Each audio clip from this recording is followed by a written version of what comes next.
Bismillahirrahmanirrahim. Dear students, today our topic is conversion and breeding.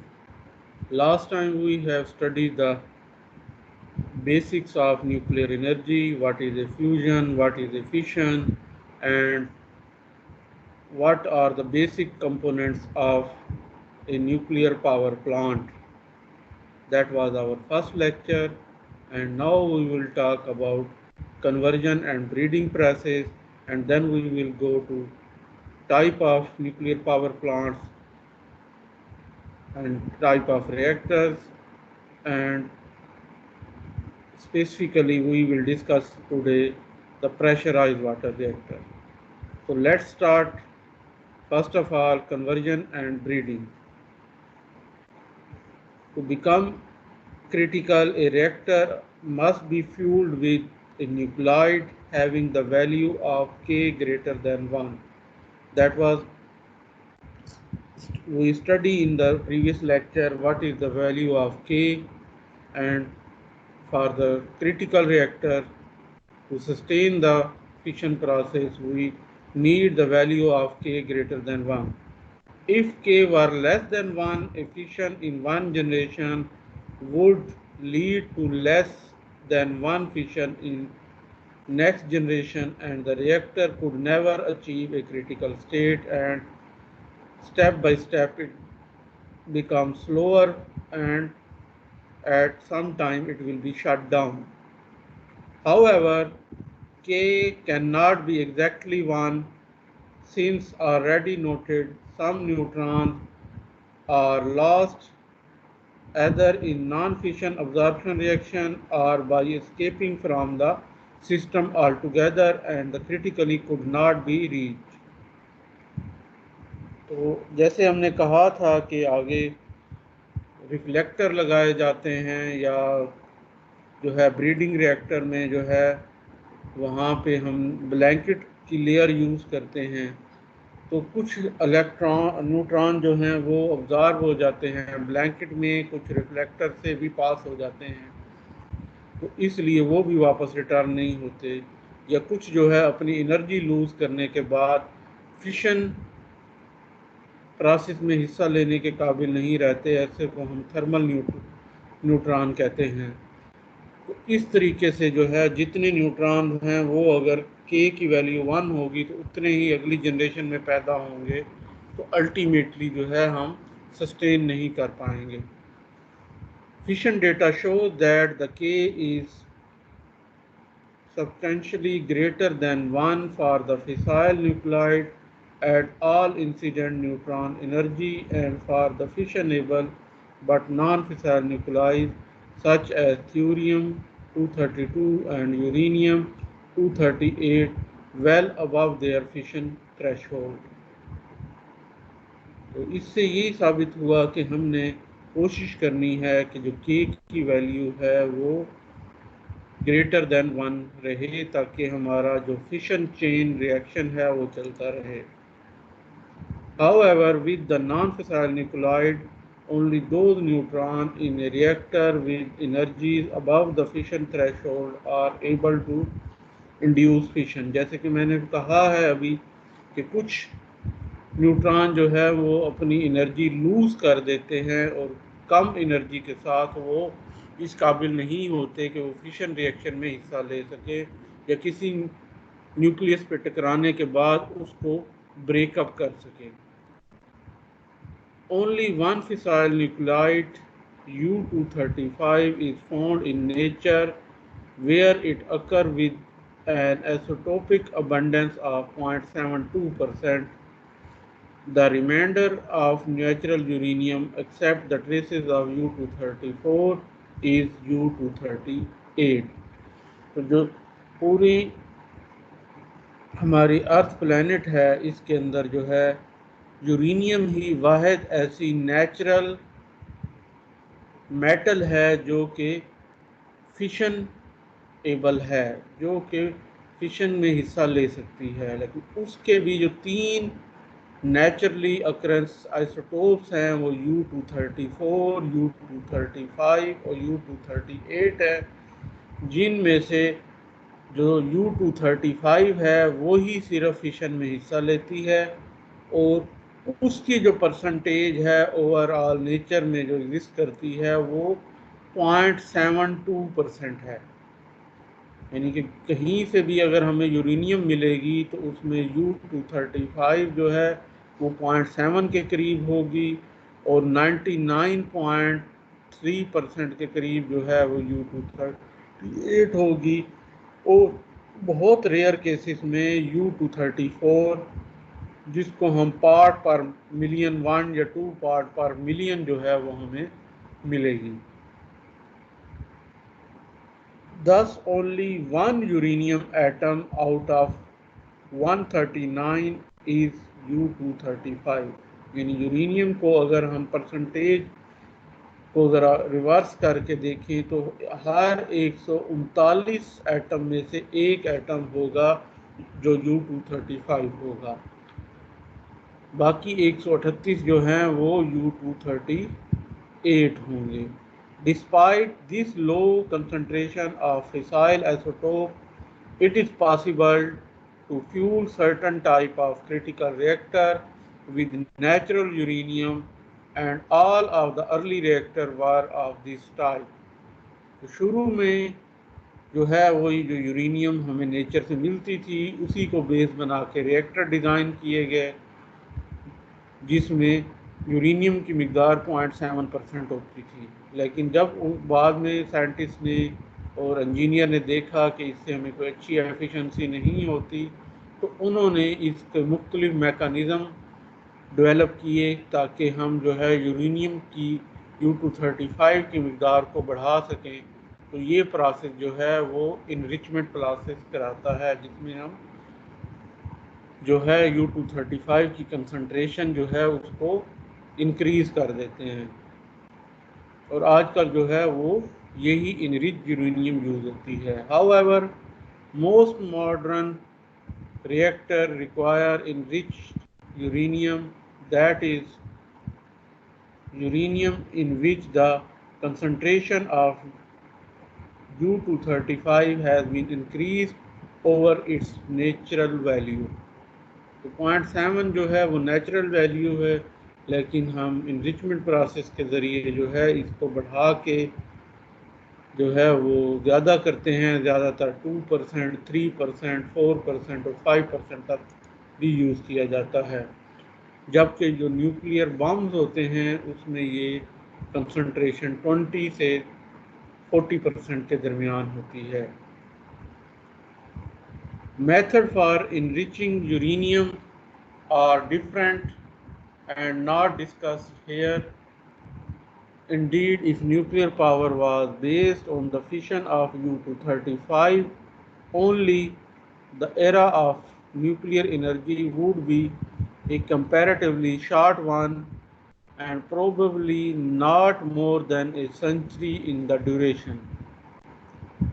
इस बात को समझना ज़रूरी है कि अगर जितने भी रिएक्टर हैं वो सिर्फ U-235 को यूटिलाइज़ करने से चलते, तो जो ये यूरेनियम की जितनी मिकदार अब तक दुनिया में पाई गई है उस सब को यूटिलाइज़ करते, तो 100 साल से कुछ अर्सा ज़्यादा तक ही हम यूरेनियम यूटिलाइज़ कर सकते थे और U-235 ख़त्म हो जाती।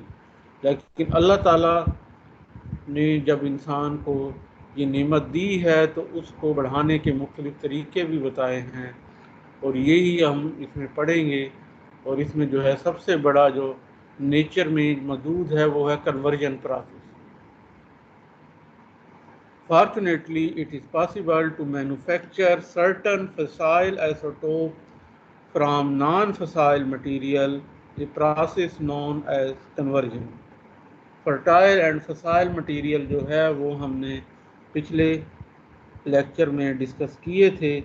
फसाइल मटीरियल वो होते हैं जो फिशनेबल होते हैं, फिशन में हिस्सा लेते हैं, और फर्टाइल मटीरियल वो होते हैं जो फिशनेबल तो नहीं होते, लेकिन अगर वो न्यूट्रॉन को ऑब्ज़र्व कर लें अपने अंदर तो वो कन्वर्ट हो जाते हैं एक दूसरे एलिमेंट में, और वो दूसरा एलिमेंट जो है वो फिशनेबल होता है। तो ऐसे मटीरियल जो न्यूट्रॉन ऑब्ज़र्व होने के बाद कन्वर्ट होते हैं उनको हम फर्टाइल मटेरियल कहते हैं। The two most important fissile isotopes that can be produced by the conversion are U-233 and Pu-239। तो जो दो आइसोटोप्स फिसाइल यानी फिशनेबल हमें अचीव हो सकते हैं कन्वर्जन प्रोसेस से, वो हैं U-233 यूरेनियम का एक आइसोटोप जो नेचुरली अकर नहीं करता। जैसे कि हमने कहा था U-234, U-235 और U-238 जो है वो नेचर में होते हैं, लेकिन ये आइसोटोप जो है आर्टिफिशियली हमें अचीव होता है। और इसी तरीके से प्लूटोनियम 239 भी जो है वो भी हमें अचीव होता है। प्लूटोनियम का कोई भी आइसोटोप नेचर में नहीं पाया जाता, लेकिन जो है कन्वर्जन प्रोसेस से हम इसके 5 से 6 डिफरेंट किस्म के आइसोटोप्स अचीव करते हैं, जिनमें से एक Pu-239 है जो कि फिशनेबल है। तो अब हम देखेंगे कि ये दोनों हमें फिसाइल मटेरियल कैसे अचीव होते हैं। सबसे पहले U-233 की बात करेंगे। Uranium 233 is obtained from thorium by the absorption of neutron. Uranium जो है वो U-233 आइसोटोप जो आर्टिफिशियली हमें बनाया जा सकता है वो हासिल होता है थ्यूरियम से। थ्यूरियम क्या है? थ्यूरियम रेत के अंदर पाए जाने वाले ज़र्रात में से एक ज़र्रा है, और तकरीबन हर तरह के डेज़र्ट में ये कुछ न कुछ मकदार में, किसी भी सहराई रेत को हम उठाएंगे तो उसमें थ्यूरियम ज़रूर होगा। हाँ, कहीं पे इसकी कंसंट्रेशन कम है, कहीं पे ज़्यादा है।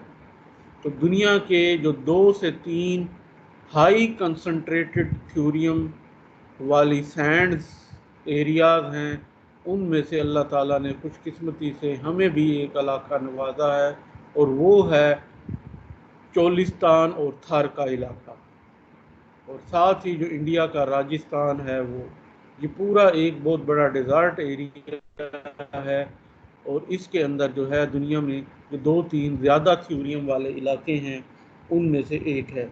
और इसी वजह से इंडिया ने अब से तकरीबन 30 साल पहले से थ्यूरियम बेस रिएक्टर का आगाज़ किया था, और अब भी उनके यहाँ बहुत सारे जो रिएक्टर हैं वो थ्यूरियम बेस्ड हैं, और थ्यूरियम को यूटिलाइज़ करके वो ना सिर्फ इलेक्ट्रिसिटी प्रोड्यूस कर रहे हैं, बल्कि जो है उसको कन्वर्जन एंड ब्रीडिंग प्रोसेस के ज़रिए जो है वो प्लूटोनियम भी हासिल कर रहे हैं। तो अब हम देखते हैं कि थ्यूरियम से जो है वो U-233 कैसे अचीव किया जा सकता है। तो आपको यहाँ पे एक केमिकल रिएक्शन की इक्वेशन दी गई है। इसमें अगर आप देखेंगे थ्यूरियम को TH232 से हम शो करते हैं, इसका सिंबल है, और इसके ऊपर अगर न्यूट्रॉन और गैमा रेज की बम्बारमेंट होगी तो ये कन्वर्ट हो जाएगा थ्यूरियम 233 में। यानी कि इसके अंदर जब एक गैमा रे ऐड होगी और एक न्यूट्रॉन ऐड होगा तो ये अपना जो है एटॉमिक वेट एक इसका बढ़ जाएगा। ये जो न्यूट्रॉन है ये इसके अंदर जाके अब्जॉर्ब हो जाएगा, इसलिए इसका जो एटॉमिक वेट है वो बड़ा है। फिर ये बीटा रे खारिज करेगा और कन्वर्ट हो जाएगा Pa233 में। फिर एक और बीटा रे खारिज करेगा और U-233 में कन्वर्ट हो जाएगा। यानी ये Pa जो है ये एक आप समझ लें कि मिडल एलिमेंट है, और ये अनस्टेबल है। कुछ अरसे में ये डिके हो जाता है, और डिके होने के बाद जो है वो कन्वर्ट हो जाता है U-233 में। Isotope like thorium-233 which are not fissile but from which fissile isotopes can be produced by neutron absorption are called to be fertile material। ये बात हम पहले पढ़ चुके हैं। Naturally occurring thorium is entirely TH232, therefore it is necessary to introduce thorium in one form or another into a critical reactor where it is exposed to the neutron. तो जितनी भी नेचर में थ्योरियम पाई जाती है वो एक ही isotope 232 में होती है, और जब इसके ऊपर कोई न्यूट्रॉन आके इसके अंदर ऑब्जॉर्व होता है तो उससे जो है ये 233 थ्योरियम भी बनती है, जो कि डिके हो जाती है, उसका ज़्यादा लाइफ पीरियड नहीं है, और वो डिके होके जो है वो आपके जो पीछे हमने प्रोसेस पढ़ा है उसके ज़रिए एट द एंड यूरेनियम 233 हमें देती है। After a suitable irradiation time, when the U-233 has built up to a desired level, the thorium is withdrawn from the reactor and the U-233 is extracted from the thorium. तो जो thorium जो है उसमें से बहुत सारे जो ज़रात हैं काफ़ी अर्सा रिएक्टर में पड़े रहने से वो U-233 में कन्वर्ट हो चुके होते हैं, और वो जो U-233 और थ्योरियम का जो मिक्सचर होता है उसको रिएक्टर में से कुछ अरसे बाद निकाला जाता है एक ख़ास पीरियड के बाद, और फिर उसमें से U-233 को अलहदा किया जाता है, और ये जो अलहदा करने का प्रोसेस है उसको हम रीप्रोसेसिंग कहते हैं। Pu-239 is obtained from the reaction similar to above। जैसे ऊपर वाला रिएक्शन था अभी हमने पढ़ा है, इसी सेम प्रोसेस होता है जब हम U-238 यूरेनियम जो कि 99% मौजूद है नेचर में, U-238 आइसोटोप, जब उसके अंदर कोई न्यूट्रॉन ऑब्जॉर्व हो और गामा रेज उसको मिले तो वो U-238 में कन्वर्ट हो जाता है, सॉरी U-239 में कन्वर्ट हो जाता है। यहाँ पे एक टाइपिंग मिस्टेक है। उसके बाद फिर वो बीटा रेज खारिज करने के बाद, क्योंकि वो अनस्टेबल एटम है, एलिमेंट है, आइसोटोप है, तो वो डिके हो जाता है रेडियो एक्टिविटी के ज़रिए, जो एक प्रोसेस आपने फिजिक्स में पढ़ा होगा डिकेइंग का। तो कुछ अरसे बाद उसकी जो है हाफ लाइफ, आधा एटम आधे जो है वो तब्दील होंगे, फिर उसके बाद फिर और हाफ पीरियड में और हाफ हो जाएंगे, तो अल्टीमेटली वो आहिस्ता आहिस्ता सारे कन्वर्ट हो जाते हैं नेप्टोनियम 239 में, और फिर बीटा डिके करके प्लूटोनियम 239 में कन्वर्ट हो जाते हैं। तो इस तरीके से जो है U-238 से हमें प्लूटोनियम 239 मिलता है, और प्लूटोनियम 239 जो है वो ज़्यादातर जो है आपको उन लोगों ने सुना ही होगा, अगर न्यूक्लियर एनर्जी में या करंट अफेयर में थोड़ा अपने इंटरेस्ट लेते हैं तो प्लूटोनियम 239 जो है मेटल है, और ये ज़्यादातर न्यूक्लियर बॉम्ब्स में यूज़ होती है, क्योंकि ये U-235 की निस्बत ज़्यादा बेहतर तरीके से और ज़्यादा एफिशिएंटली जो है वो एक्सप्लोजन कर सकती है, फिशनेबल है और एक्सप्लोजन कर सकती है, लेकिन इसकी जो एफिशिएंसी है वो बेहतर है U-235 से। The fertile isotope in this case is the U-238 and Neptunium-239 is the intermediate nucleus जो कि डिके होके बाद में Pu-239 बनाता है। To realize these reactions in practice, U-238 must be irradiated in the reactor. These, however, occur automatically in most of the power reactors of the current design. The plutonium is later extracted chemically from the fuel, uranium and plutonium being different elements. जब 2 साल बाद 3 साल बाद जब fuel rods को निकाला जाता है तो उसमें से जो फ्यूल असेंबलीज हैं उनके अंदर से जो है ये सारे मटेरियल मिक्सचर जो है वो निकाल के फिर उसमें से यूरेनियम को और प्लूटोनियम को अलग अलग किया जाता है, और अलग करना आसान है क्योंकि 2 डिफरेंट एलिमेंट हैं, तो ऐसी चीज़ों से रिएक्ट कराया जाता है कि जिससे एक रिएक्ट करे दूसरा ना करे, और रिएक्शन के बाद उसका फेज़ जो है वो डिफरेंट हो उससे, एक जो है वो लिक्विड बन जाए और एक जो है वो सॉलिड ही रहे, या एक जो है वो डिज़ोल्व हो जाए, उसके अंदर सोल्यूशन के अंदर दूसरा डिज़ोल्व ना हो सके। तो इस तरीके के मुख्तलिफ मैकेनिज़्म हैं जिससे हम यूरेनियम और प्लूटोनियम को अलग कर सकते हैं।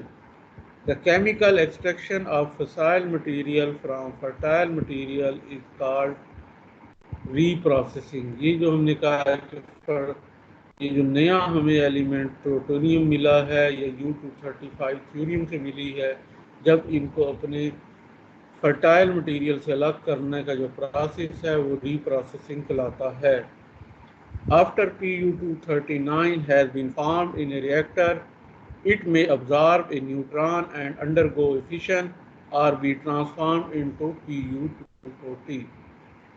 तो Pu-239 जब अभी रिएक्टर के अंदर मौजूद है और वहाँ पे फिशन के दौरान मुख्तलिफ न्यूट्रॉन निकल रहे हैं, तो ये भी पॉसिबिलिटी है कि कोई न्यूट्रॉन आके Pu-239 से टकरा जाए। तो अगर वो टकराएगा तो उस सूरत में दो ऑप्शन हैं, दो चीज़ें हो सकती हैं। एक तो ये है कि वो फिशन का प्रोसेस ट्रिगर हो जाए और Pu-239 जो है उसी तरीके से दो छोटे एटम में ब्रेक होने के साथ एनर्जी दे दे। और दूसरी पॉसिबिलिटी ये है कि अगर वो जो न्यूट्रॉन जो बम्बार हुआ है वो उसके पास इतनी एनर्जी नहीं है, यानी कि वो इसको ब्रेक कर सके, तो उस सूरत में वो न्यूट्रॉन अब्जॉर्ब हो जाएगा। और जिस तरीके से पिछले कन्वर्जन प्रोसेस की एग्जांपल हमने देखी है कि जब न्यूट्रॉन अब्जॉर्ब होता है तो एटॉमिक वेट बढ़ जाता है, तो Pu-239 जो है वो Pu-240 हो जाता है। ये भी एक प्लूटोनियम का आइसोटोप है जो कि नॉन फिसाइल है, बल्कि फर्टाइल मटेरियल हम उसे कह सकते हैं, क्योंकि अगर फिर उसके ऊपर एक दफ़ा फिर न्यूट्रॉन की बम्बारमेंट हो तो वो फिर Pu-241 बनाएगा, क्योंकि ये फिशनेबल नहीं है। तो ये तो ब्रेक नहीं होगा, लेकिन ऑब्जर्व करने के बाद 241 बना सकता है जो कि फिर फिशनेबल है। Pu-239 फिशनेबल है और Pu-241 फिशनेबल है। और Pu-41 में भी उसी तरह 239 की तरह दो पॉसिबिलिटीज़ होती है। अगर मज़ीद न्यूट्रॉन आकर टकराए तो उससे जो है वो 242 भी बन सकता है और 243 भी बन सकता है। तो इस तरीके से 5 आइसोटोप्स हैं, दो जो हैं फर्टाइल हैं और 3 जो हैं वो फिसाइल है। The conversion process is described quantitatively in terms of parameter C, which is called the conversion ratio or sometimes is called breeding ratio। अगर रिएक्टर ब्रीडर रिएक्टर होगा तो उस वजह से जो है इसको हम ब्रीडिंग रेशो भी कहते हैं। This is defined as the average number of fissile atom produce in a reactor per fissile fuel atom consume. ये हमें सी जो है वैल्यू जिसको हम कन्वर्जन रेशो कहते हैं, वो हमें ये बताती है कि अगर फ़र्ज़ करें हमने 1000 एटम जो हैं वो थ्योरियम के 232 के जो है वो यूज़ किए हैं, तो उसके बदले हमें जो है कितने एटम जो हैं वो U-233 के मिले हैं। फॉर एग्ज़ाम्पल अगर हमने 1000 यूटिलाइज़ किए हैं तो हो सकता है कि हमें 880 900 इतना जाके जो है हमें U-233 मिलें। तो इस तरीके से हमारी कन्वर्जन रेशो जो है वो 0.88 या 0.9 हो सकती है। Thus, when the n atom of fuel are consumed, n into C atom of fertile material are converted into new fissile atom। यानी n यहाँ से मुराद है नंबर ऑफ एटम जो कि यूटिलाइज हुए हैं। खास करें जैसे हमने यहाँ पे 1000 लिया था और अगर हमारी C वैल्यू जो है 0.88 है तो n इंटू सी हमें बताएगा 880। तो ये हमें इंडिकेट करेगा कि कितने हमें जो हैं फिसाइल आइसोटोप्स मिलेंगे। However, if the newly produced fissile isotope is the same as the isotope that fuel the reactor. The new atom may later be consumed to convert another NC into C। यानी अगर जो है वो जो 880 यहाँ पे हमें N इंटू सी मिल रहे हैं, अगर वो फिर अगले इसी रिएक्टर के अंदर रहते हुए रिएक्शन करते हैं, फिशन प्रोसेस में हिस्सा लेते हैं, तो वो एक दफ़ा फिर सी वैल्यू से मल्टीप्लाई होंगे, तो इस सूरत में N इंटू सी स्केयर हो जाएगा और हमें जो मिलेंगे एटम वो N इंटू सी स्केयर होंगे। These may be consume to convert in next generation N into C cube fertile atom and so on. जितनी दफ़ा ये अपने अंदर न्यूट्रॉन ऑब्जॉर्ब करते रहेंगे तो ये इनकी प्रोबेबिलिटी जो है वो कम होती जाएगी एक नए आइसोटोप की, और इस तरीके से जो है वो हम जो है N C plus N C square plus N C cube and so on चलता जाएगा, और अगर हम इसको जो है कंक्लूड करें तो ये इक्वल होगा एन सी ओवर 1 माइनस सी के। अब एक एग्जांपल जो है जो कि आपको एज ए टास्क मिलेगी, आप लोगों ने जो है नेक्स्ट लेक्चर तक इसको करना है, सॉल्व करके आपने मुझे भेजना है। तो इसको ज़रा आप देख लें कि in a critical reactor fueled with natural uranium it is observe that for every neutron observe in U-235 0.254 neutron are observed in the resonance of U-238 and 0.64 neutron are observed by the U-238 at thermal energy. There is essential no leakage of neutrons from the reactor. What is the conversion ratio of the reactor and how much Pu-239 in kilogram is produced when 1 kilogram of U-235 is consumed? तो दो question हैं, एक ये है कि C की value क्या आएगी, उसका फार्मूला आपको गिवन है, और how much Pu-239 in kilogram is produced when 1 kg of U-235 is consumed। तो U-235 का वेट दिया हुआ है और एटॉमिक वेट से आप नंबर ऑफ एटम कैसे निकालने हैं एवोगैड्रो नंबर से, वो आपको थोड़ा सा रिमाइंड करना पड़ेगा। अपना फिज़िक्स और केमिस्ट्री का FSC लेवल का एक्सपीरियंस नेट पे सर्च करें और इसका जवाब ढूंढें। तो थोड़ा सा जो है मैं आपको दोबारा FSC लेवल पे भेजना चाह रहा हूँ ताकि वहाँ पे आप इनके क्वेश्चन के आंसर ढूंढ सकें। अब हम अपने second part of the lecture की तरफ आएंगे जो कि है types of a nuclear reactor.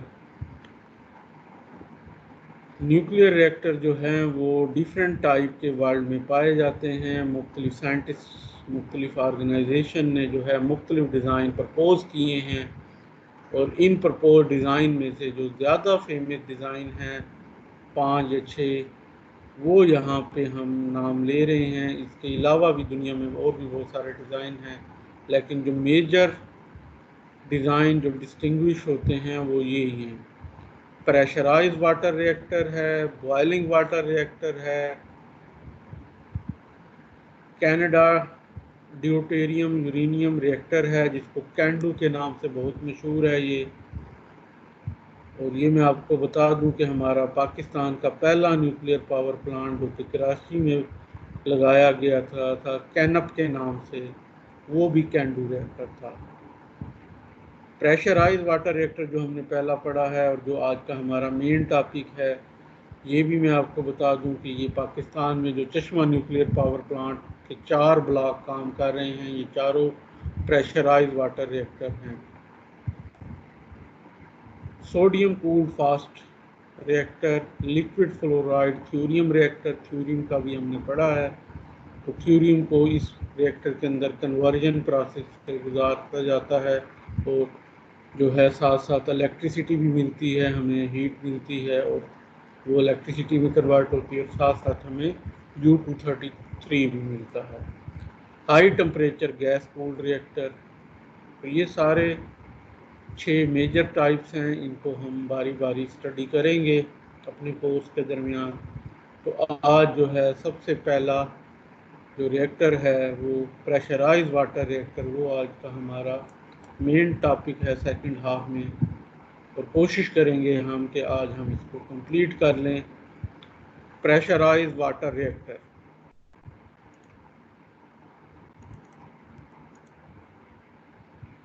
तो यहाँ पे अगर आप देखेंगे तो ये प्रेशराइज वाटर रिएक्टर जो है, इसके अंदर जो है आपको यहाँ पे एक रिएक्टर वेसल नज़र आ रही है जो कि ऑरेंज एंड येलो कलर की है, और उसके साथ जो है यहाँ पे हमें जो है एक ब्लू कलर का जो है स्टीम जनरेटर नज़र आ रहा है। तो जो रिएक्टर है इसके अंदर आपको रेड डॉट्स के साथ जो है एक साइकिल नज़र आ रहा है, ये कूलेंट का साइकिल है कि वाटर जो है वो यहाँ पे रिएक्टर में आता है, यहाँ पे फिशन प्रोसेस से खारिज होने वाली हीट को जो है ऑब्ज़र्व करता है और फिर वो जाता है स्टीम जनरेटर के अंदर। यहाँ पे जो है दूसरी तरफ से एक जो है फीड वाटर हम जिसे कहते हैं, कंडेंसर से आने वाला पानी जो कि ठंडा हो चुका है, कंडेंस हो चुका है स्टीम से, वो इसमें आता है। जिस तरह बॉयलर के अंदर फीड वाटर होता है, इसी तरीके से स्टीम जनरेटर भी एक किस्म का बॉयलर ही है, और फ़र्क ये है कि यहाँ पे बर्निंग प्रोसेस नहीं हो रहा, बल्कि जो है रिएक्टर से आने वाली हीट जो है वो यहाँ पे मौजूद है। तो ये फीड वाटर जो है यहाँ पे इस हॉट वाटर के साथ जो है वो इंटरेक्ट करता है, और उससे जो है हमें स्टीम बनती है, और वो स्टीम जो है वो सैचुरेटेड स्टीम जो है हम टरबाइन को देते हैं, और टरबाइन जो है वो जनरेटर को जो है वो करती है, और जनरेटर जो है आहिस्ता आहिस्ता आगे ग्रिड के ज़रिए जो है किसी कमर्शियल एरिया या किसी रेजिडेंशियल एरिया के साथ कनेक्टेड होता है, और वहाँ पे जो है कंज्यूमर जो है इसको कंज्यूम करते हैं। तो इस पूरे प्रोसेस में आप देखेंगे तो थर्मल पावर प्लांट वाला ही स्केच है, सिर्फ फ़र्क ये है कि अब बॉयलर की जगह जो है वो रिएक्टर और स्टीम जनरेटर की एक लूप आ गई है, और ये लूप जो है नॉर्मली एक कंटेनमेंट स्ट्रक्चर यानी कि सीमेंट के एक स्ट्रक्चर के अंदर बंद होती है, जबकि बाकी जो चीज़ें हैं ये टरबाइन कंडेंसर वगैरह ये ओपन एयर भी हो सकते हैं और बिल्डिंग के अंदर भी हो सकते हैं, लेकिन ज़्यादातर ओपन एयर इनको रखा जाता है। अब हम देखेंगे कि मेजर जो कंपोनेंट्स हैं, ख़ास तौर पे ये जो कंटेनमेंट के अंदर बिल्डिंग है उसमें हम इंटरेस्टेड हैं, क्योंकि turbine condenser generator cooling tower और इन सारे कंपोनेंट्स को हम थर्मल पावर प्लांट में डिस्कस कर चुके हैं, और ये सेम कंपोनेंट हैं जो थर्मल पावर प्लांट में यूज़ होते हैं। तो अब हम बात करेंगे रिएक्टर पोर्शन की, इसको रिएक्टर लूप भी कहा जाता है। सबसे पहले हम देखेंगे जो प्रेशराइज वाटर रिएक्टर खुद है बजाते खुद, वो कैसे काम करता है, उसके मेजर कंपोनेंट्स कौन से हैं, मेजर पार्ट्स कौन से हैं। तो प्रेशराइज वाटर रिएक्टर, इसको शॉर्ट में PWR भी कहते हैं, was one of the first type of power reactor developed commercially in the United States. This reactor has also become standard on nuclear powered ships and naval vessels throughout the world. तो ख़ास तौर पे navy में इसकी बहुत ज़्यादा इस्तेमाल है, सब मरीन में यूज़ होता है, न्यूक्लियर पावर शिप बनाए गए हैं जिनके अंदर जो है ये यूटिलाइज होता है। और इसका सबसे बड़ा फ़ायदा ये है कि इसको जब वो इक्विप कर देते हैं तो फिर 3 साल 2 साल तक इसको रीफ्यूलिंग की ज़रूरत नहीं होती, और इतने लंबे अरसे तक ये शिप या सबमरीन जो हैं वो सर्व करती रहती हैं। As indicated in the figure, water enter in the pressure vessel at the temperature of about 219 degree centigrade. तो इसमें इस फिगर के अंदर यहाँ से ये जो है वाटर इन होता है और उस वक्त इसका टेम्परेचर जो है वो 290 डिग्री सेंटीग्रेड होता है। Then flow down around the outside of the core where it serve as the reflector। तो ये जो पानी है वो यहाँ से एंटर होने के बाद जो है वो ऐसे नीचे की जानिब आता है। और इसको समझना चाहिए आपको, ये कट है तो ये सिलेंडर के अंदर सिलेंडर है, तो ये पानी जो इधर बह रहा है वो इधर से भी नीचे आ रहा है। तो ये हर तरफ से सिलेंड्रिकल स्फीयर में जो है वो हर तरफ से इसको घेरे हुए वो नीचे की जानिब आता है। और यहाँ से आने के बाद वो ऊपर की तरफ उठता है और यहाँ पे जो है कोर एरिया है जहाँ पे टूल असेंबलीज लगी हुई हैं, पानी इनके अंदर भरता है और यहाँ से ट्रैवल करता जब यहाँ आता है तो यहाँ पे फिशन प्रोसेस हो रहा है जिससे वो हीट ऑब्जॉर्व करता है और वो हॉट वाटर बन के जो है वो इस पाइप के ज़रिए से आउट हो जाता है।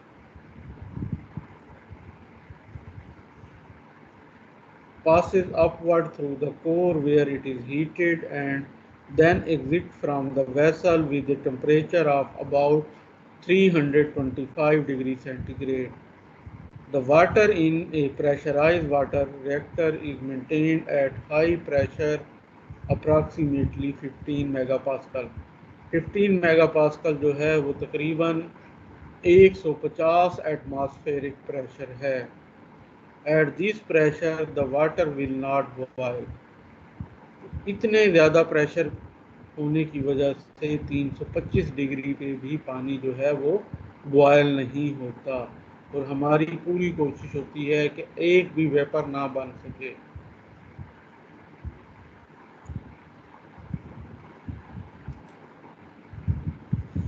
उसके बाद जो अभी हमने स्केच दिखाया था आपको, उसमें जो दूसरा मेन पार्ट आपको नज़र आ रहा था वो था steam generator.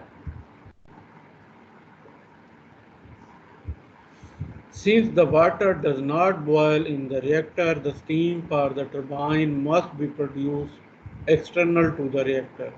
Pressurise water reactor में हम नहीं चाहते कि वहाँ पे कोई स्टीम बने जिससे जो है रिएक्टर के अंदर डिस्टर्बेंस पैदा होगी, इसलिए जो है वहाँ पे तो स्टीम पैदा नहीं होती, लेकिन हमने टरबाइन को तो स्टीम देनी है। तो अल्टीमेटली वो स्टीम कहाँ पैदा करते हैं हम, वो स्टीम जनरेटर में पैदा करते हैं। This is done in steam generator which are heat exchanger with pressurized water on the hot side। तो ये बेसिकली एक हीट एक्सचेंजर के तौर पे एक्ट करता है जिसकी एक साइड पे जो है वो हॉट वाटर है। High pressure heated coolant water from the reactor inter at the bottom and passes upward and then downward through several thousand of tubes in the shape of inverted U।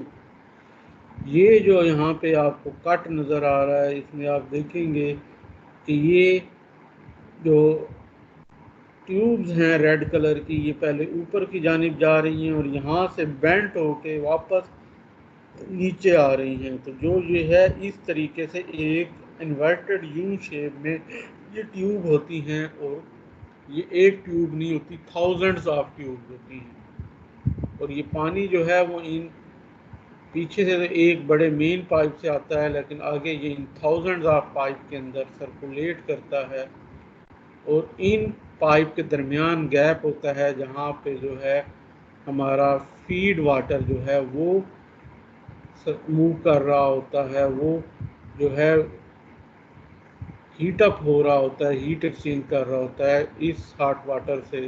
और जब वो heat up होता है तो वो vaporise होता है क्योंकि उसका प्रेशर कम होता है, तो वो वेपर बन के स्टीम बन के ऊपर की जानिब गिनता है। तो यहाँ पे ये आपको ग्रीन कलर के मुख्तलिफ मैकेनिज़्म नज़र आ रहे हैं। ये जो है फ़िल्टर हैं, ये ट्रैपर हैं जो कि स्टीम के अंदर मौजूद जो मॉइस्चर है उसको एक्सट्रैक्ट करते हैं ताकि जो स्टीम ऊपर की जानिब यहाँ पे आए वो एक मॉइस्चर फ्री स्टीम हो, जिसे हम ड्राई स्टीम भी कहते हैं, वो ड्राई स्टीम जो है फिर टरबाइन को सप्लाई की जाती है। इसको अगर आप आसान तरीके से समझना चाहें तो ये फिगर ज़्यादा आपको बेहतर समझाएगी कि ये देखें, यहाँ से प्राइमरी कूलेंट इन हुआ, ये इन्वर्टेड यू शेप में नीचे आया, और ये जो ट्यूब्स हैं इनको हमने एक दूसरे से किस तरह रखा हुआ है करीब करीब, ये आपको ये मैकेनिज्म दिखा रहा है कि ये पाइप हैं और इनके दरमियान कुछ हमने गैप रखा हुआ है ताकि ये एक दूसरे के बिल्कुल करीब ना आ सकें। उसकी रीज़न जो है अभी हम आपको बताते हैं। लेकिन दूसरी तरफ से ये जो है वाटर इन होता है, इस पूरे इलाके में पानी भरा होता है, फीड वाटर, और वो यहाँ पे हीट अप होने की वजह से ऊपर जो है स्टीम बन के उठता है, और वो स्टीम जो है वो टरबाइन की तरफ आउट होती है। The outer surface of the tube are in the contact with the low pressure and cooler feed water returning from the turbine condenser। तो ये जो कंडेंसर से आने वाला फीड वाटर है वो यहाँ पे होता है, उसका प्रेशर भी कम होता है, उसका टेम्परेचर भी कम होता है। वो अपने अंदर जब हीट ऑब्जॉर्व करता है और लो प्रेशर पे करता है तो वो स्टीम जल्दी से बन जाता है, और वो स्टीम जो है आगे जाती है। Heat transfer from the hot water inside the tube because the feed water to boil and produce steam। The lower section of the steam generator where the boiling occur is called the evaporator section। यहाँ पे boiling हो रही है water की और steam produce हो रही है, उसको हम evaporation section कहते हैं।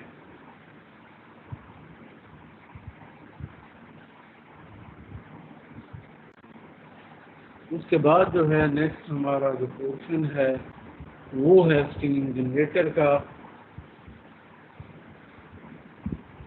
The wet steam produced in the evaporator passes upward into a portion of a steam generator known as the steam drum section। ये जो आपको नज़र आ रहा है ये वो ड्रम है, लेकिन ये जो है वो टाइप डिफरेंट है। वो जो हमने पहले वाला पढ़ा था वो इन्वर्टेड यू शेप था, और ये हॉरिजॉन्टल स्टीम जनरेटर की शेप है। तो लेकिन यहाँ पे भी जो है उसी तरीके से अपर पोर्शन में स्टीम जनरेट होती है। Here the steam is dried in various moisture separator before exiting to the turbine। Steam generator are also manufactured with the straight tube rather than the U tube। यहाँ पे आप देखें तो ये straight tube हैं इस तरह हॉरिजॉन्टली, और जो है इन्वर्टेड यू के शेप में नहीं है। Large PWR system utilize as many as 4 steam generator which produce steam at about 293 degree centigrade and 5 megapascal pressure। तो यहाँ पे ये ऊपर एक पिक्चर दिखाई गई है, इसमें देखिए यहाँ पे रिएक्टर दिखाया गया है, न्यूक्लियर रिएक्टर, और इसके साथ चार स्टीम जनरेटर लगाए गए हैं। और वो 4 स्टीम जनरेटर जो हैं वो जो है इसलिए लगाए जाते हैं कि खुदा न खास्ता अगर एक स्टीम जनरेटर की तरफ कोई प्रॉब्लम आ गई है, कोई पाइप लीक हो गया है, कोई पाइप में ब्लॉकेज आ गई है, या स्टीम जनरेटर के अंदर कोई फॉल्ट आ गया है, तो उससे जो है वो रिएक्टर जो है ओवरहीट हो ना हो, क्योंकि अगर रिएक्टर ओवरहीट होगा तो वो एक्सप्लोजन का ख़तरा होता है। और अगर न्यूक्लियर रिएक्टर में एक्सप्लोजन हुआ तो इसका मतलब है कि 100 से 200 किलोमीटर जो इर्द गिर्द का रेडियस है उसमें कोई आसानी से ज़िंदा नहीं बचेगा, और जो ज़िंदा बचेगा वो जो है उसकी आने वाली 7 नस्लें जो हैं वो उस रेडिएशन की वजह से सही पैदा नहीं होंगी। इसलिए न्यूक्लियर सिक्योरिटी जो है एक बहुत बड़ा इशू है, और न्यूक्लियर सिक्योरिटी को बहुत टाइटली देखा जाता है, और इसलिए ही 4 स्टीम जनरेटर रखे जाते हैं कि अगर एक में फॉल्ट आ जाए तो बाकी 3 जो हैं वो उस प्रेशर को बर्दाश्त करें और रिएक्टर को जो है वो ओवरहीट ना होने दें। अब हम बात करेंगे प्रेशराइज़र की। उसी फिगर में को अगर आप मज़ीद करीब से देखें तो इस रिएक्टर और 4 स्टीम जनरेटर के साथ साथ कूलेंट पंप भी हैं जो कि सर्कुलेशन का काम कर रहे हैं। साथ एक और डिवाइस लगाई जाती है, एक बड़ा टैंक लगाया जाता है जिसको हम प्रेशराइज़र कहते हैं।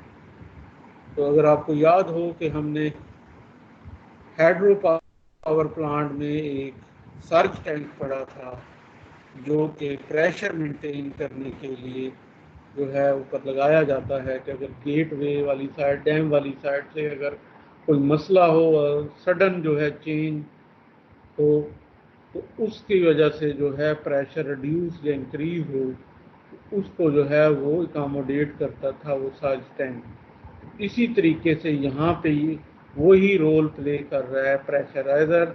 इसका काम ये है कि अगर किसी भी वजह से जो है इस पूरे सिस्टम के अंदर प्रेशर इंक्रीज या डिक्रीज होने की कोशिश करेगा तो ये उस इफेक्ट को नलीफाई करेगा, उसको ओवरकम करने की कोशिश करेगा। तो देखते हैं कैसे ये काम करता है। Because water is essentially incompressible, even small change in coolant volume could lead to a large change in pressure which could have a harmful effect on the system। तो अगर आपके इस पूरे सिस्टम में कहीं पे वॉल्यूम का चेंज आता है वाटर का, तो वो बहुत तेज़ी से जो है प्रेशर को चेंज करेगा। अगर वॉल्यूम बढ़ेगा तो प्रेशर बढ़ जाएगा, सॉरी अपोजिट होगा। अगर वॉल्यूम बढ़ेगा तो प्रेशर कम हो जाएगा और अगर प्रेशर बढ़ेगा तो वॉल्यूम कम हो जाएगा। First instance, if for any reason the coolant volume were decreased, the subsequent drop in pressure could result in the vaporization of some of the water in the reactor। एक लम्हे के लिए अगर हम सोचें कि किसी भी वजह से कूलेंट का वॉल्यूम कम हो जाता है, यानी वाटर कम हो जाता है, फर्ज करें को लीकेज हो जाती है, तो क्या होगा? The subsequent drop in pressure could result in the vaporisation of some of the water in the reactor. तो उसके नतीजे में क्या होगा कि प्रेशर कम होगा और साथ ही जो है वो वाटर जो है वो वेपराइज होना शुरू हो जाएगा, क्योंकि कम प्रेशर पे बॉइलिंग पॉइंट जल्दी आ जाएगा। This could lead to the burn out of some of the fuel element. और अगर ये वेपर जो है रिएक्टर के अंदर फॉर्म होना शुरू होंगे तो उससे जो है हीट अब्जॉर्बिंग पावर जो है वो कम हो जाएगी और अनइवन हो जाएगी, जिसकी वजह से कुछ ओवर हीट हो जाएंगे फ्यूल रॉड और कुछ जो हैं वो ज़्यादा कूल हो जाएंगे। To prevent this from happening, one coolant loop of a PWR is equipped with the pressure maintaining surge tank known as a pressurizer। ये बेसिकली प्रेशराइज़र जो है वो प्रेशर मेंटेनिंग सर्ज टैंक है और ये किसी एक लूप पे चारों में से लगा दिया जाता है, क्योंकि चारों लूप जो है वो एक दूसरे से इंटरकनेक्टेड हैं। तो अल्टीमेटली जो है कहीं भी आया हुआ प्रेशर जो है वो अपने अंदर ये अब्जॉर्ब करेगा। अब हम देखेंगे कि ये अब्जॉर्ब कैसे करता है, मेंटेन कैसे करता है। तो जो है हमने इस प्रेशराइज़र टैंक के जो है इनर एक पिक्चर आपको सामने शेयर की है। इसको अगर आप गौर से देखें, pressuriser consist of A tank containing steam and water in its upper and lower section। Upper layer में जो है अपर पोर्शन में स्टीम है और लोअर में जो है वाटर है। वेपर रीजन या स्टीम रीजन ऊपर है और वाटर रीजन जो है नीचे है। ये नेचुरली इसी तरीके से होता है कि वाटर जो है वो नीचे की तरफ रहेगा, स्टीम ऊपर को उठेगी। With a pressure actuated spray nozzle at the top and pressure actuated emergent type heater at the bottom। नीचे पानी वाली साइड पे हीटर लगा हुआ है और ऊपर जो है टॉप पे जो है टैंक के एक स्प्रे नोजल लगी हुई है। और ये दोनों जो हैं स्प्रे और हीटर दोनों जो हैं वो एक्चुएट होते हैं ऑन होते हैं प्रेशर की वजह से। प्रेशर मेजरिंग सेंसर जो है इस टैंक के अंदर लगे होते हैं, जो इस टैंक का प्रेशर मेजर कर रहे होते हैं, और प्रेशर की एक सर्टन वैल्यू पे जो है या स्प्रे नोजल ऑपरेट होगी, और एक लोअर लेवल पे जो है वो जाके हीटर ऑपरेट होगा। The device operates in the following way. Suppose that the power output of the turbine is reduced in response to a drop in the electrical load on a plant. ये तो अक्सर plant पे हो जाता है कि अचानक किसी वजह से लोड जो है वो कम हो गया है, प्लांट पे ड्रॉप हो गया है, कोई इमरजेंसी की सूरत में, कोई एक्सीडेंट की सूरत में, या ग्रिड के अंदर किसी फॉल्ट की सूरत में अचानक जो है वो लोड जो है वो कट ऑफ हो गया है या ड्रॉप हो गया है, कम हो गया है, तो उस सूरत में क्या होगा? This lead to a temporary increase in the average temperature of the reactor coolant and corresponding increase in the coolant volume.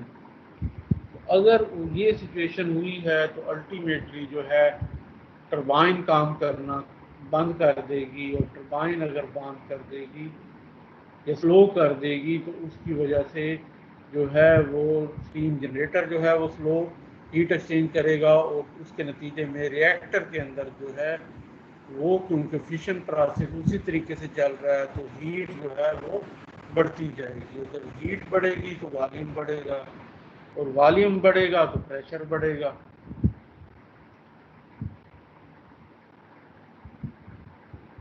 The expansion of the coolant raises the water level in the pressurizer, which raises the pressure of the steam and activates the valve to spray the nozzle. तो जब वो volume of water normal system में बढ़ेगा तो वो ultimately जो है उसके लिए एक ही रास्ता है, एक्स्ट्रा वे, वो है इस प्रेशराइज़र का, और यहाँ पे पानी आएगा पहले की निस्बत ज़्यादा, और अल्टीमेटली जो वाटर लेवल है वो ऊपर की तरफ बढ़ना शुरू हो जाएगा। और जब वाटर लेवल यहाँ पे बढ़ेगा तो अल्टीमेटली जो स्टीम रीजन है, वेपर रीजन है, वहाँ पे स्टीम या वेपर का लिए जो है वो जगह कम होगी और उसका प्रेशर बढ़ना शुरू हो जाएगा। तो जब यहाँ पे प्रेशर एक सर्टेन लिमिट से ज़्यादा से कि पानी यहाँ तक आ गया है, और तो उसकी वजह से यहाँ पे हाफ हो गया है इसका वॉल्यूम वेपर रीजन का, तो प्रेशर इसका डबल हो जाएगा। तो जब ये डबल होगा तो ये स्प्रे नोजल जो है वो एक्चुएट हो जाएगी। Water from the one of the cold leg of the reactor coolant system spray into the top portion of the pressurizer and condense some of the steam. तो उस सूरत में क्या करेगा कि यहाँ से स्प्रे होगी, और जब यहाँ से ठंडा पानी स्प्रे होगा तो ये जो स्टीम है वो कूल डाउन होके नीचे आ जाएगी, और यहाँ पे इस जगह पे प्रेशर जो है वो कम हो जाएगा। When the electrical load is increased, instead the attendant decrease in coolant volume drop the water level and reduce the pressure in the pressurizer. Opposite situation अब आप अगर इमेजिन करें कि लोड ड्रॉप होने के बजाय अचानक बढ़ गया है, तो जब वो बढ़ेगा तो अल्टीमेटली टरबाइन उसको मीट करने के लिए ज़्यादा आरपीएम से घूमेगी, वो ज़्यादा आरपीएम से घूमेगी, स्टीम ज़्यादा कंज्यूम करेगी, तो स्टीम जनरेटर में स्टीम जो है वो तेज़ी से ट्रैवल करेगी, और अल्टीमेटली जो है वो हीट एक्सचेंज ज़्यादा होगी, और टेम्परेचर जो है रिएक्टर का नॉर्मल से डाउन होना शुरू हो जाएगा, और वो जो डाउन होगा तो अल्टीमेटली उससे जो है वॉल्यूम ऑफ वाटर जो है वो यहाँ पे कम होना शुरू हो जाएगा, ये लेवल डाउन होना शुरू हो जाएगा। This in turn causes some of the water to flash to the steam, again limiting the pressure change. At the same time, the pressure drop actuates the heater to further limit the pressure reduction. तो ये जो है जब यहाँ पे pressure कम होगा तो ultimately जो है यहाँ की स्टीम वाटर जो है वो स्टीम में कन्वर्ट होना शुरू हो जाएगा और यहाँ पे लेवल जो है डाउन होना शुरू हो जाएगा। तो जब यहाँ पे वेपर का जो है वो वैल्यू बढ़ती जाएगी और वाटर पोर्शन कम होता जाएगा तो प्रेशर जो है यहाँ पे ड्रॉप होना शुरू करेगा। और जब एक सर्टेन लिमिट से कम हो जाएगा, इसका मतलब है वॉल्यूम ऑफ वाटर भी कहीं नीचे यहाँ तक पहुँच गया है, तो उस सूरत में ये हीटर काम करना शुरू कर देगा और ये पानी को अपने अंदर यहाँ पे बॉयल करेगा, जिससे जो है एक दफ़ा फिर जो है टेम्परेचर यहाँ पे बढ़ जाएगा और उससे जो है प्रेशर दोबारा अपने नॉर्मल लेवल की तरफ आ जाएगा।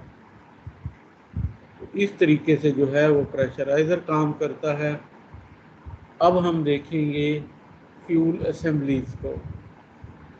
ये जो फ्यूल असेंबलीज हैं रिएक्टर कोर के अंदर, वो कैसे बनती हैं और कैसे काम करती हैं, कौन से मटेरियल से बनती हैं प्रेशराइज्ड वाटर रिएक्टर के अंदर, तो उसको हम यहाँ पे जायज़ा लेंगे। The fuel in the pressurised water reactor is slightly enriched from 2% to 5% uranium dioxide UO2, which is a black ceramic material with high melting point of approximately 2800 degree centigrade or 5070 degree Fahrenheit। तो जो nuclear reactor PWR है उसके अंदर uranium, enrich uranium use की जाती है और वो यूरेनियम जो है वो यूरेनियम ऑक्साइड की फॉर्म में होती है। और यूरेनियम ऑक्साइड जो है वो एक ब्लैक कलर का सिरेमिक मटेरियल, जिसे हम चाइना मट्टी कहते हैं, जिससे जो है आपके इंसुलेटर भी बनते हैं जो मुख्तलिफ बड़े बड़े ट्रांसमिशन टावर पे लगाए जाते हैं और मुख्तलिफ आपके ट्रांसफार्मर के ऊपर भी लगाए जाते हैं। तो ये जो सिरेमिक मटेरियल है उसी तरह का एक ब्लैक कलर का सिरेमिक मटेरियल सॉलिड फॉर्म में बनता है UO2। और इसका मेल्टिंग पॉइंट ही अगर आप देख लें तो 2800 डिग्री सेंटीग्रेड पे जाके ये कहीं मेल्ट होता है, तो ये रॉक सॉलिड फॉर्म होगी UO2। UO2 is in the form of a small cylindrical pellets about 1 centimeter in diameter and 2 centimeter long, which are normally concave on the end। Uranium oxide जो है वो होती तो सॉलिड है, लेकिन वो छोटी छोटी पैलेट्स, दूसरे लफ्ज़ों में आप कहें जिस तरह टैबलेट होती हैं, डिस्प्रीन की गोली, डिस्प्रोल की गोली, उस तरह की छोटी छोटी टैबलेट होती हैं जो कि 1 सेंटीमीटर इनका यहाँ पे डायामीटर होता है और 2 सेंटीमीटर उनकी हाइट होती है या लेंथ होती है। तो ये जो है इस तरीके की छोटी छोटी टैबलेट टाइप पैलेट्स बनाई जाती हैं। पैलेट्स गन का भी आपने सुना होगा नाम, इंडिया वाले काफ़ी यूज़ कर रहे हैं, हमारे कश्मीरी भाइयों पे अल्लाह रहम करे। तो इस तरह की पैलेट्स बनती हैं। The pellets are located into a sealed stainless steel or zircon tubes about 4 meter long। 4 metre length की एक छोटी सी ट्यूब होती है। तो अगर ये 1 सेंटीमीटर डायामीटर है तो ये शायद 1.2 या 1.5 सेंटीमीटर इसका डायामीटर हो इस ट्यूब का, और इसके अंदर जो है ये पैलेट्स जो हैं वो भरी जाती हैं। यहाँ पे जैसे आपको नज़र आ रहा होगा एक के बाद दूसरी, एक के बाद दूसरी, इस तरह ये पूरा जो पाइप है इसको भर दिया जाता है पैलेट से। लेकिन ये जो पैलेट्स होती हैं ये ऊपर और नीचे से जो है वो स्ट्रेट नहीं होती बल्कि कनकेव शेप में होती है, यानी कि एक थोड़ा सा एंगुलर इस तरह शेप, ऊपर से भी और नीचे से भी। At the operating temperature of the fuel, the pellet expands and fill the wide space between the pellets। तो जब ये कनकेव शेप में होंगी, तो जब एक के ऊपर दूसरी रखेंगे तो अल्टीमेटली जो है वो एक दूसरे के ऊपर पूरी नहीं आएंगी और इनके दरमियान गैप होगा। लेकिन जब यहाँ पे ये रिएक्टर के अंदर रख के रिएक्टर ऑपरेट करना शुरू कर देते हैं और वो प्रॉपर ऑपरेशन में आ जाता है, तो हीट की वजह से जैसे हर चीज़ एक्सपेंड होती है, तो ये पैलेट भी सॉलिड चीज़ है, मेटल हैं, तो ये भी एक्सपेंड होंगी और वो एक्सपेंड होने के बाद एक दूसरे के दरमियान जो गैप है वो फिल कर देती हैं। तो अगर ये आप गैप ना रखते और इनको रख देते, तो जब ये एक्सपेंड होंगी एक दूसरे से, तो उससे ये जो है इतना प्रेशर बना देंगी कि ये जो ट्यूब स्टील की ये ट्यूब है या पाइप है या ज़िरकले के उससे बना हुआ है, अलाय से बना हुआ ये पाइप है, ये फटने का खतरा होता है। The result is solidly packed fuel rod और फ्यूल पिन। इसको फ्यूल रॉड भी कहते हैं, फ्यूल पिन भी कहते हैं। जो एक 6 मीटर लॉन्ग जो है ये पाइप होता है, उसको हम फ्यूल पिन कहते हैं, फ्यूल रॉड भी कहते हैं। In addition to providing support for the fuel pellets, the Zircon fuel tubes also prevent the escape to passing coolant of fission products. तो इसका ये फ़ायदा एक तो ये है कि ये सपोर्ट फराहम कर रही हैं, वरना तो पैलेट एक दूसरे से बिखर जाती। तो ये एक फ्रेम स्ट्रक्चर प्रोवाइड कर रही हैं, सपोर्ट फराहम कर रही हैं। दूसरा इनका फ़ायदा ये है कि इन पैलेट्स के अंदर जब ये न्यूट्रॉन अब्जॉर्ब करके मुख्तलिफ फिशन प्रोडक्ट पैदा हो रही होती हैं ब्रेकअप की वजह से, उसमें कुछ गैसेस भी पैदा हो जाती हैं, जैसे कि हीलियम गैस है और भी एक जो गैसेस हैं वो भी पैदा होती हैं, और साथ साथ जो है मुख्तलिफ प्रोडक्ट्स वहाँ पे डिकेइंग की वजह से चल रहे होते हैं। तो अगर ये स्टील या ज़िरकले की ट्यूब पाइप ना हो, तो वो प्रोडक्ट जो हैं वो आपके कूलेंट के अंदर चले जाएंगे, जिसमें कई गैसेस होती हैं, वो भी अगर उनको मेटल नहीं रोकेगी तो वो अल्टीमेटली पानी के अंदर डिज़ॉल्व होंगी और उससे जो है आपके कूलेंट के अंदर रेडियो एक्टिविटी जो है वो बहुत बढ़ जाएगी। साथ ही साथ जो है वो जो है कंसंट्रेशन जो है वो डिस्टर्ब होगी और आपका जो हीट एक्सचेंज का प्रोसेस है वो भी डिस्टर्ब हो जाएगा। In addition to providing support for the fuel pellets, the Zircon fuel tubes also prevent the escape to the passing coolant of fission product, especially fission product gases that are released from the pellets during the operation of the reactor. Zircon is an alloy of zirconium. Zircon मतलब zirconium alloy. Zirconium alloy zircon. The fuel tubes are also known as fuel cladding. PWR fuel of the type described here is nominally capable of delivering about 30 megawatt day per kg of contained uranium before it must be replaced. तो एक जो kilogram uranium oxide है वो उससे हम जो है 30 megawatt per day पर केजी जो है हम एनर्जी अचीव कर सकते हैं। Advanced fuel developed in recent years are capable of extended operation because of the higher enrichment at 5% and can achieve 45 megawatt day per kg. तो 2 से 3% पे तकरीबन ये हमें 30 मेगावाट मिलता है, लेकिन ये इनरिचमेंट बढ़ाते बढ़ाते अगर हम 5% इनरिचमेंट यूरेनियम यूज़ करें तो वही 1 किलोग्राम जो है हमें यूरेनियम का जो पैक है वो हमें 45 मेगावाट पर डे जो है वो दे सकता है। The completed pressurized fuel rods are next arranged in square lattice structure called fuel assembly. तो ये जो रॉड्स हैं, ये जो पाइप्स हैं, फिर इनको हम इस अरेंजमेंट में जो है इनको रखते हैं और ये जो है कहलाते हैं fuel assembly. The fuel assemblies are then arranged in a near cylindrical array to form the core. तो ये जो इस तरह की असेंबलीज एक पूरी बन जाती हैं, तो किसी भी न्यूक्लियर रिएक्टर में ये एक असेंबली नहीं होती, लेकिन इस तरह की भी सैकड़ों असेंबलियाँ मिल के जो है वो एक न्यूक्लियर रिएक्टर का कोर बनाती हैं। Fuel rod in the fuel assemblies are kept apart by various spacer.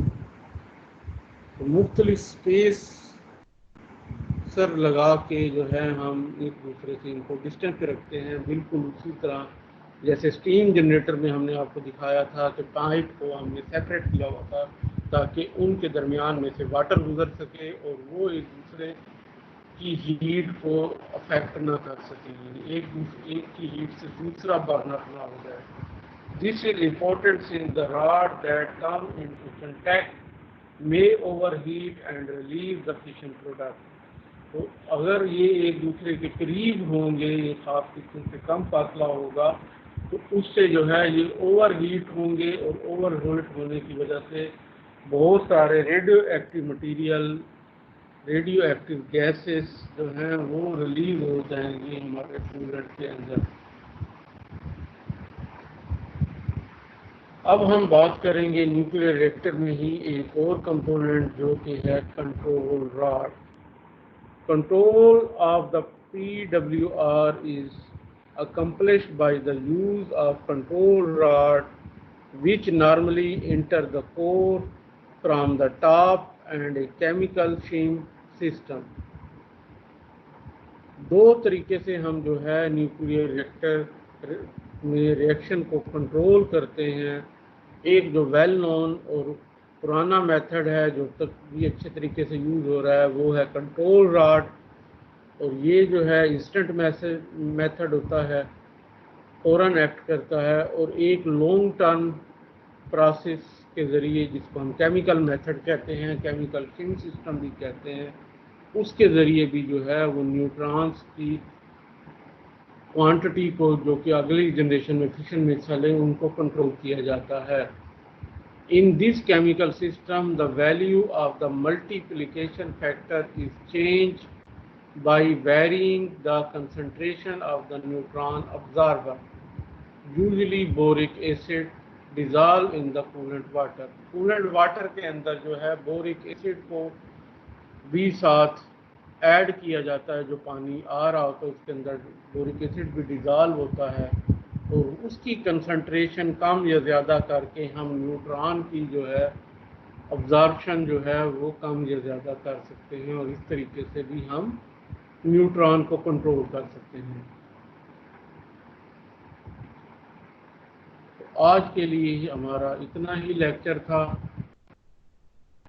PWR के जो है हमने मेजर कंपोनेंट देख लिए कि न्यूक्लियर रिएक्टर के अंदर और स्टीम जनरेटर के अंदर, और उसके साथ प्रेशराइज़र जो है उसका क्या रोल है। तो ये सारा कुछ हमारा था प्रेशराइज वाटर रिएक्टर। उम्मीद है कि आप लोगों को इसकी काफ़ी हद तक समझ आ गई होगी। फिर भी अगर कोई क्वेश्चन हो तो आप लोग मुझसे नेक्स्ट लेक्चर में कर सकते हैं, और अगले लेक्चर में इंशाल्लाह हम इसका इस तरह प्रीवियस लेक्चर में हमने